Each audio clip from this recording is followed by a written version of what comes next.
International tribunal and a new legal concept, war crimes.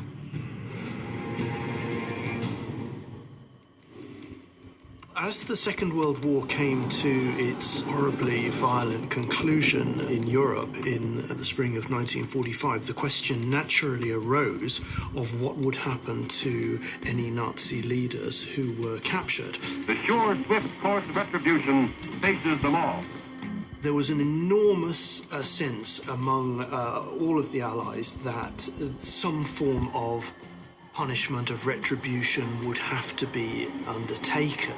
It was the Americans, very largely, who said, no, we have a larger historic mission here, which is these terrible, terrible crimes will not go unpunished, but that punishment will be reached after a fair and proper legal process. The trials of the leading Nazis were held at Nuremberg from November 1945. The location was a symbolic choice, as it evoked memories of past Nazi rallies. It was also big enough for the purpose and largely undamaged after the war. A special enclosed passage has been built between the jail and the courtroom. Pretty well all the big noises of Hitler's Reich, except Hitler himself, of course, and Bormann, are to be tried. 2 judges, each from England, France, America, and the Soviet Union, presided. It was decided that the tribunal should be made up of representatives of the 4 major Allied powers, and this inevitably meant that, in the eyes of critics, this appeared as victors' justice. Over 4 years, 13 separate trials were held, organised according to the type of offence of which those on trial stood accused.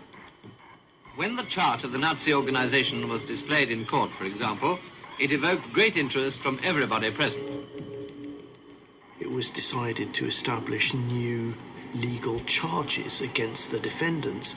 These are the charges with which we're now very familiar, terms like crimes against peace, crimes against humanity.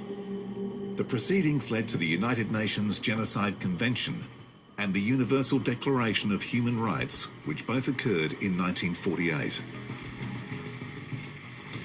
24 men were accused in the first trial. Each of them pleaded not guilty. Ich bekenne mich im Sinne der Anklage nicht schuldig. Nicht schuldig. Nein. It will be entered as a plea of not guilty. But only 3 escaped conviction. 12 were sentenced to death. Perhaps the most significant effect of Nuremberg and of the equivalent trials in Japan is that they made clear and public and established the criminality of the unprecedented events of the Second World War.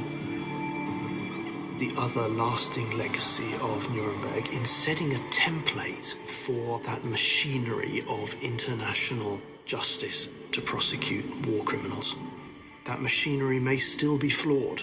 We know there are significant countries around the world which will not take part in it, but it's all we've got at the moment.